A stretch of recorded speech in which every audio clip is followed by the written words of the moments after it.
Your heart is pounding so hard, it feels like it's trying to break through your chest. Each beat is a frantic drum against your ribs. Your breath is shallow, rapid, desperate. You can't get enough air. And your mind? Your mind is a screaming carousel of catastrophes. What if this happens? What if that goes wrong? What if everything falls apart? What if I can't handle it? What if this never ends?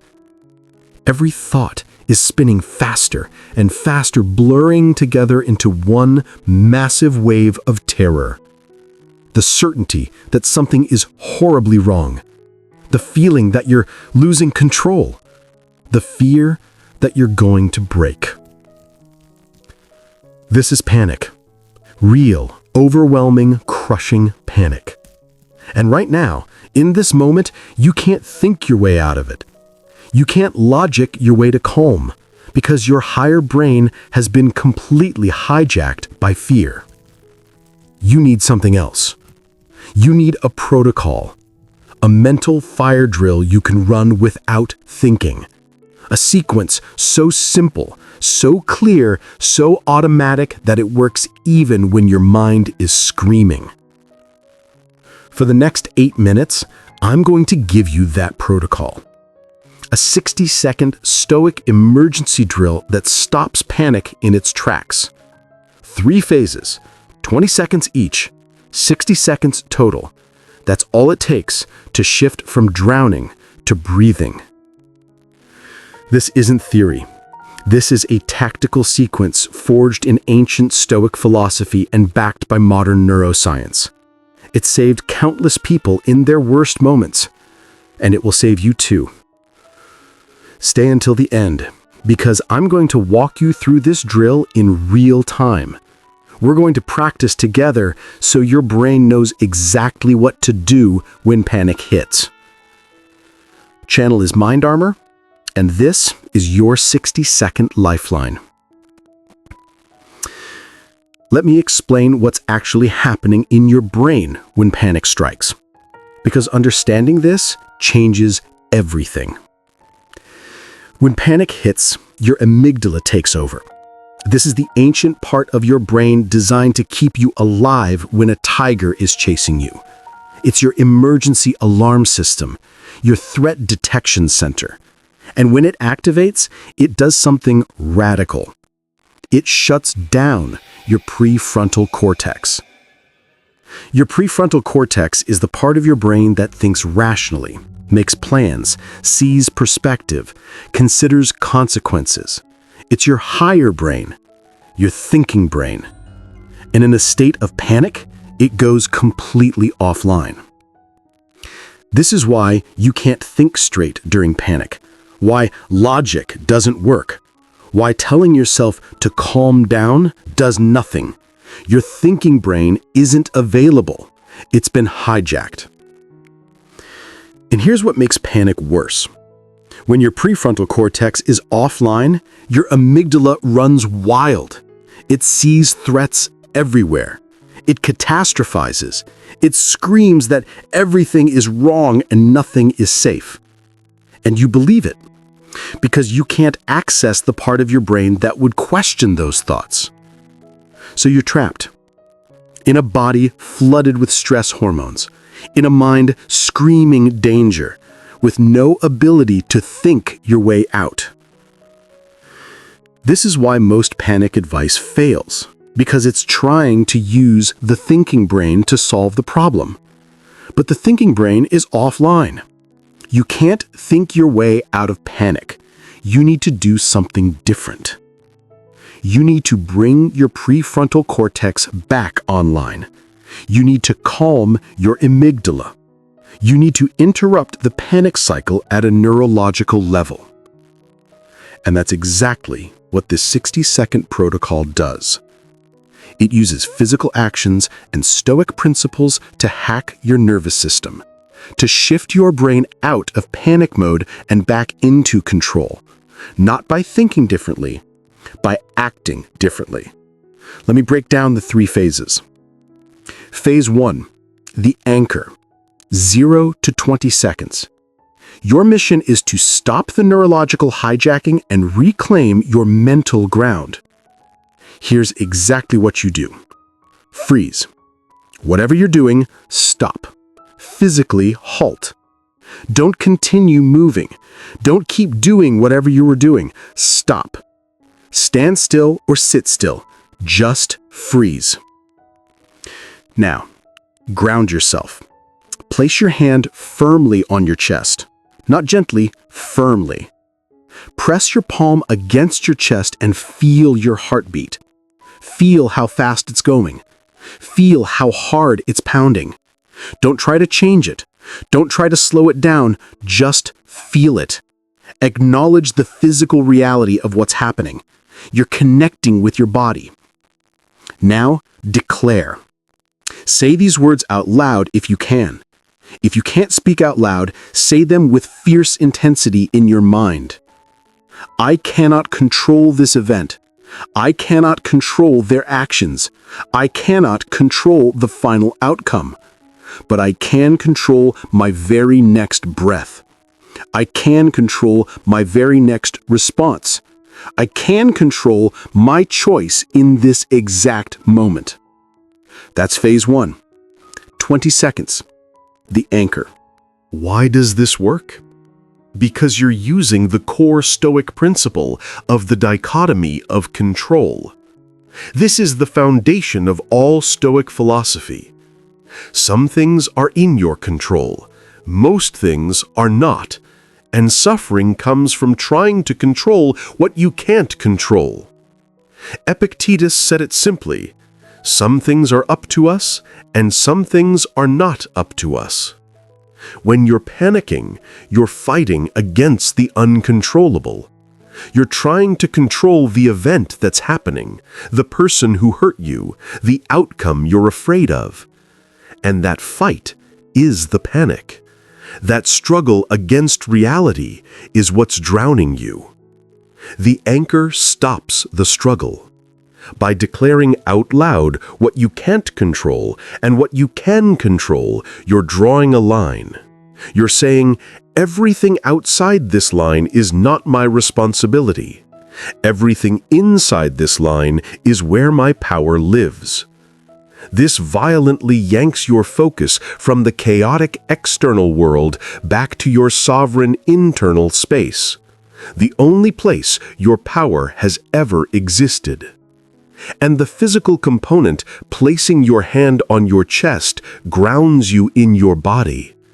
Panic lives in your head, spinning thoughts, catastrophic scenarios. But your body is always in the present moment.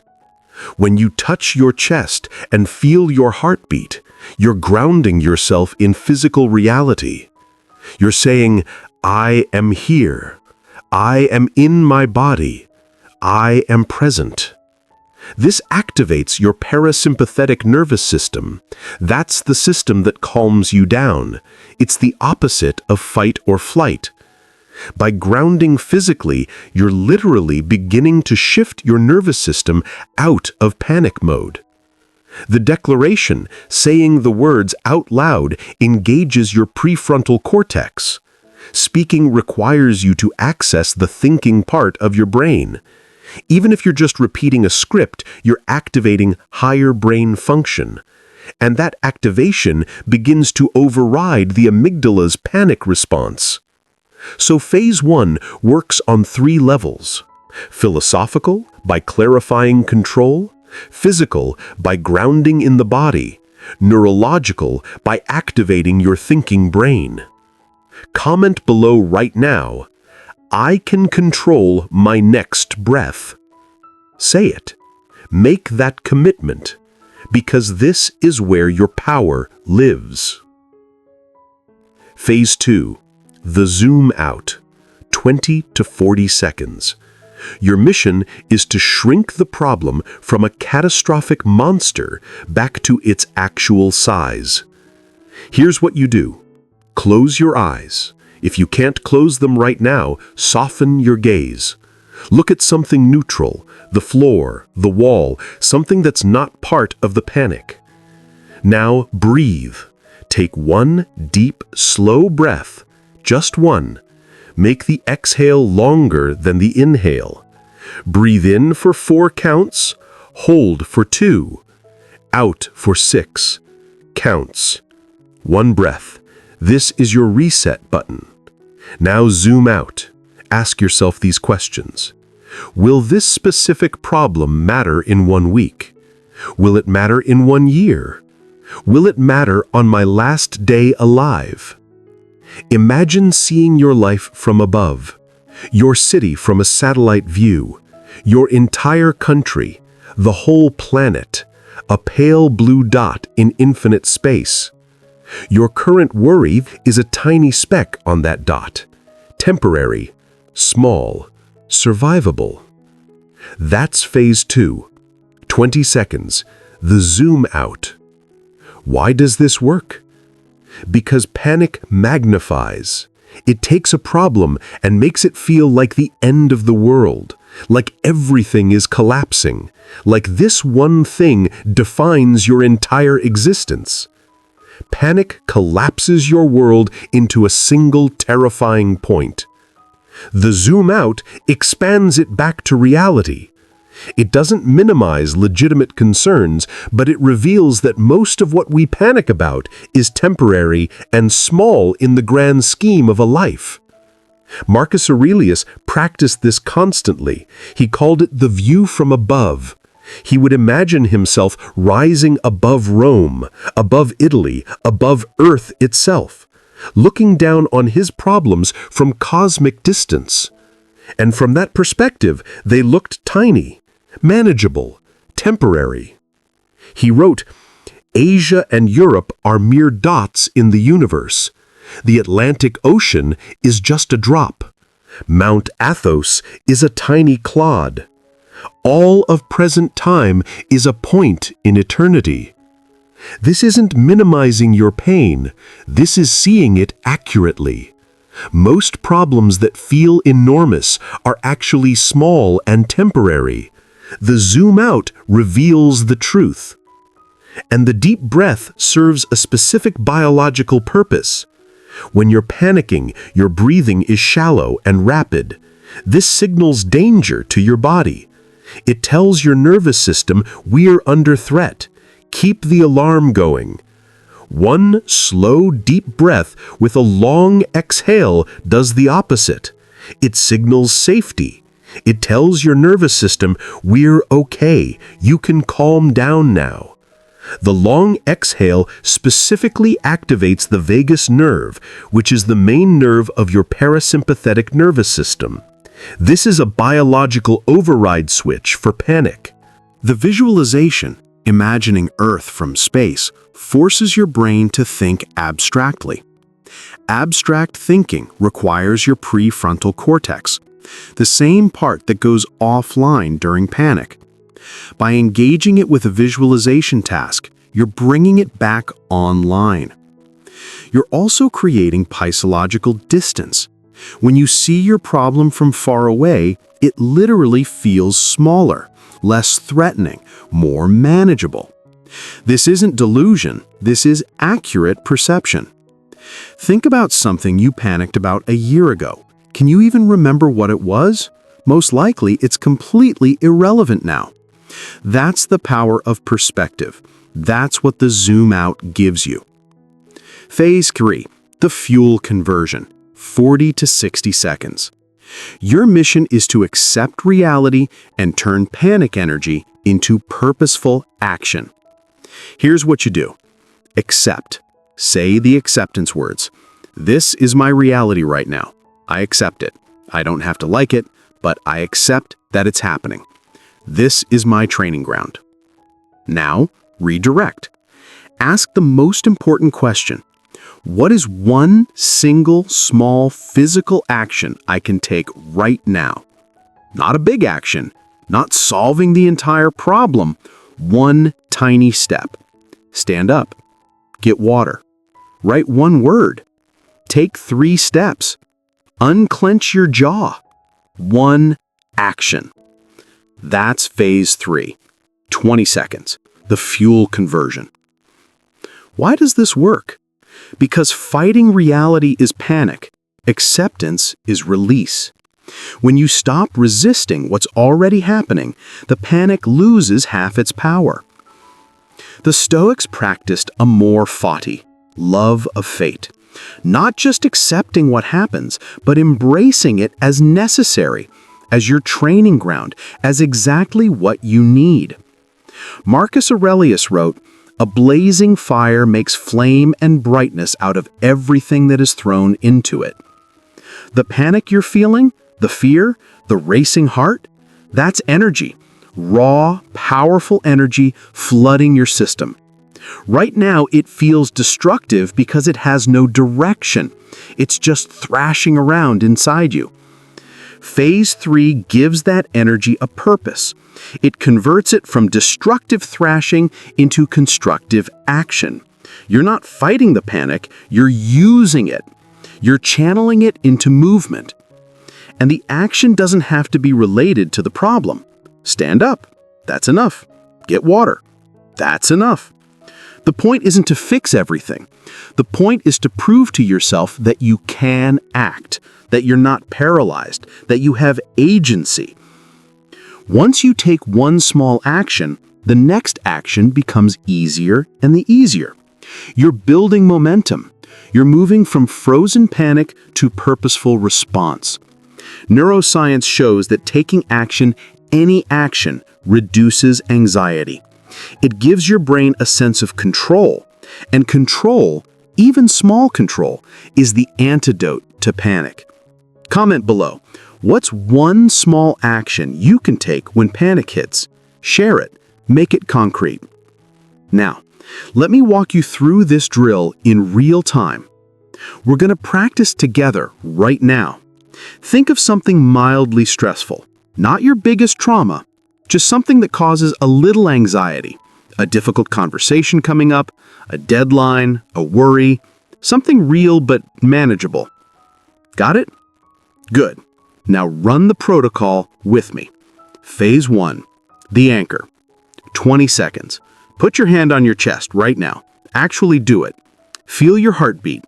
Say in your mind, I cannot control how this turns out. I cannot control their reaction. I can control my next breath. I can control my response. Breathe in, hold, breathe out. Phase 2, the zoom out. 20 seconds. Close your eyes or soften your gaze.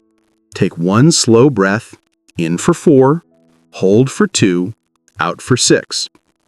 Now ask, will this matter in 1 year? See yourself from above. Your city, your country, the planet. This problem is a tiny moment in a huge life. Breathe. Phase 3, the fuel conversion. 20 seconds. Say, this is my reality. I accept it. This is where I grow. Now, ask, what's one small action I can take? Stand up, drink water, write one sentence, choose one, do it now if you can. How do you feel? The stressor is still there, but something has shifted. You're not drowning anymore. You've created space.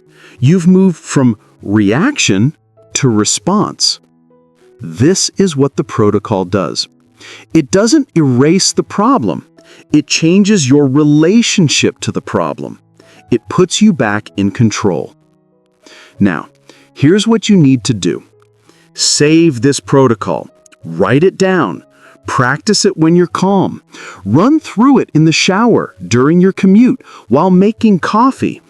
Build the neural pathways so it becomes automatic. Because when real panic hits, when your mind is screaming and your heart is pounding and everything feels like it's falling apart, you won't have time to figure out what to do. You need this sequence to be automatic, muscle memory for your mind. The Stoics practiced daily. They built their mental armor before they needed it. So when crisis came, they were ready. They had trained for this. You need the same preparation. Practice this drill. Make it yours, so when the tsunami of panic hits, you have a lifeline. You have a protocol. You have a way back to yourself. Seneca wrote, "We suffer more often in imagination than in reality."